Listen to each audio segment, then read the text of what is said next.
अब मैं आप लोगों को तीसरे दिन की कथा सुनाती हूँ। और हर दिन आपको कथा करने से पहले माँ का 108 नाम लेना और कवच करना, अलका शस्त्र करना, नवारण मंत्र का जाप करना जरूरी है। ये सब कर लीजिए, फिर तीसरे दिन की कथा प्रारंभ कीजिए। काले मेघों के दृश्य, शरीर की प्रभा, कटाक्ष मात्र से शत्रु को डराने वाली केशों से बंधे हुए जूड़े पर भाल चंद्रमा सुशोभित है। शंख चक्र कृपाल त्रिशूल हाथों में धारण किए, 3 आंखों वाली सिंह पर बैठी हुई, अपने तेज से तीनों लोगों को पूर्ण करने वाली जय नामक दुर्गा देवी का ध्यान करती हूँ। आपकी कामनाओं की सिद्धि के निमित्त इंद्रानिक देवता जिसकी पूजा करते हैं, उस दुष्ट आत्मा परम बलशाली महिषासुर और उनकी सेना का देवी के द्वारा विनाश हो जाने पर समस्त इंद्रानिक देवतागण अति प्रसन्न हो सिर, कंठ और मस्तक झुकाकर अति सुंदर वाक्यों से भगवती की प्रार्थना करने लगे।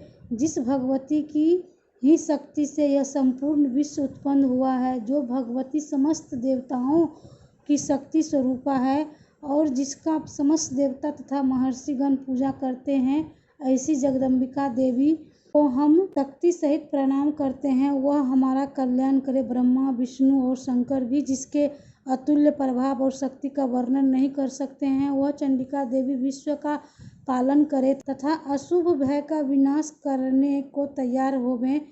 जो पुरुष पुण्यवान है, उनके घर में आप लक्ष्मी का स्वरूप हो तथा पापात्मा पुरुषों के यहाँ आप अलक्ष्मी दरिद्रता रूप हो। शुद्ध हृदय वाले पुरुषों के हृदय में बुद्धि स्वरूप हो। श्रेष्ठ मनुष्यों के यहाँ श्रद्धा रूप, सत्यकुल में उत्पन्न होने के यहाँ लज्जा रूप हो। सो हे देवी, हम सब आपको नमस्कार करते हैं। भगवती, आप संपूर्ण संसार की रक्षा करें तथा इस अनिश्चित रूप का असुरों का संहार करने वाली शक्ति तथा युद्ध में असुरों को साथ आपको अनेक प्रकार के चरित्रों को हम किस भांति से वर्णन कर सकते हैं।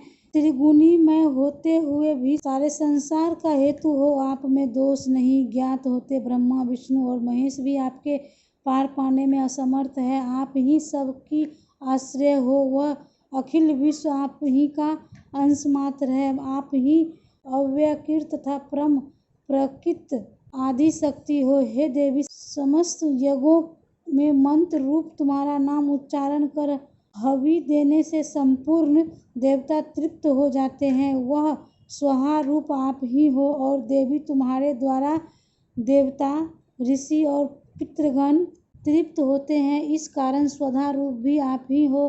हे भगवती, तुम मुक्ति का हेतु अचित्य ब्रह्म ज्ञान स्वरूपी ब्रह्मवर्ता हो। हे देवी, आपका अभय राग देश रहित तत्व वेत्या, जितेंद्रिया तथा मोक्ष की इच्छा करने वाले मुनि करते हैं, इसीलिए आप सर्वपरि हो। हे देवी, आप शब्दमयान तीनों वेदों की सुंदर मूर्ति हो। ओंकार युक्त मनोहर पाठ वाली ऋति युग शाम के आश्रय रूप हो और आप वेद माता और ऐश्वर्य से युक्त हो और आप ही प्राणी मात्र की आजीविका को तथा संसार को दुख दूर करने वाली भी आप ही हो। हे भगवती, आप अखिल समस्त शास्त्रों का ज्ञान देने वाली मेघा शक्ति हो और इस कठिन भवसागर के पार करने वाली नौका रूपी दुर्गा देवी आप ही हो।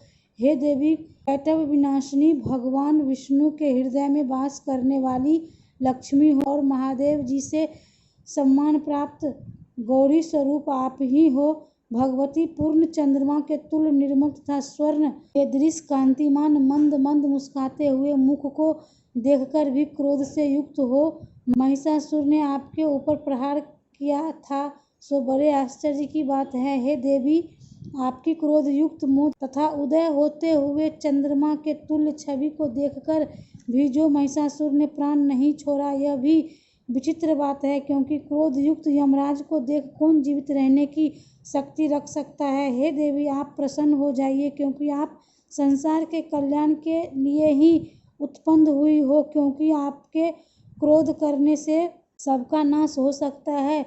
यह एक आपका चरित्र अभी देखा है, क्योंकि आपने बहुत बड़ी सेना महिषासुर का विनाश अभी किया है। हे देवी, जिस पर आप प्रसन्न रहती है, संसार में उसके लिए ही सम्मान, धन, यश प्राप्त होता है। वही धर्मवीर हैं, वे धन्य हैं तथा वे स्त्री, पुरुष, नौकर आदि से सम्मानित रहते हैं। हे देवी, आपकी कृपा से पुण्यशील पुरुष सदैव धर्म किया करते हैं और आपकी कृपा से ही मरने के बाद उन्हें स्वर्ग प्राप्त होता है। इस कारण आप तीनों लोगों में निश्चय ही मनवांछित फल देने वाली हैं। आप स्मरण करने पर सब प्राणियों का भय हर लेती हैं और स्वस्थ पुरुषों द्वारा चिंतन करने पर उन्हें परम कल्याणकारी बुद्धि हो जाती है।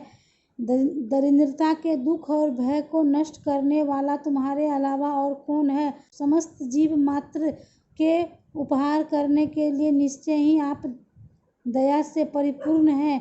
हे देवी, उन असुरों का विनाश करने से संसार में सुख हो और ये असुर नरक में रहने के निमित्त भले ही पाप करते हैं, परंतु युद्ध में मरकर इनको स्वर्ग मिले, यह विचार कर ही आप इन असुरों को मारती हो। हे देवी, संपूर्ण दैत्य आपके केवल देखने मात्र से ही भस्म हो जाते, फिर आपने त्रिशूल शस्त्र से इनका संहार क्यों किया? इसका कारण यही था कि शस्त्र के प्रहार से असुरों को स्वर्ग प्राप्त होगा। इस प्रकार शत्रुओं के लिए भी आपके कितने श्रेष्ठ विचार हैं। आपकी तलवार की उग्र प्रभा, पुंज और त्रिशूल के नोक की चमक से उन राक्षसों की आंखें फूट क्यों नहीं गई? इसका भी एक मुख्य कारण यह है कि किरण सहित चंद्रमा के दृश्य आपका शीतल मुख उन्होंने देखा है। हे देवी, आपके स्वभाव तथा चरित्र से दुराचारी व्यक्तियों के बुरे व्यवहार नष्ट हो जाते हैं और उसकी समता नहीं है और आपका स्वभाव अविचलनीय है। आपको वीर्य पराक्रम, देवताओं के बल और पराक्रम के हरण करने वाले, असुरों का नाश करने वाले हैं। इसी प्रकार जो शत्रुओं पर आप कृपा करती हो सो प्रत्यक्ष है। हे देवी, आपके इस पराक्रम की किसके साथ बराबरी की जा सकती है और शत्रुओं को भयभीत करने वाले आपके समान सुंदर स्वरूप और कहाँ है, अर्थात किसी का नहीं है। हृदय में दया, युद्ध में कठोरता, यह बातें तीनों लोगों में आप ही में दिखाई देती है। आपने युद्ध में शत्रुओं को मार करके तीनों लोगों की रक्षा की तथा उन समस्त असुरों की सिर काटकर उन्हें स्वर्ग पहुंचा दिया और उन असुरों से हमें निर्भय कर दिया है। सो हे देवी, हम आपको नमस्कार करते हैं। हे देवी, त्रिशूल से हमारी रक्षा करे।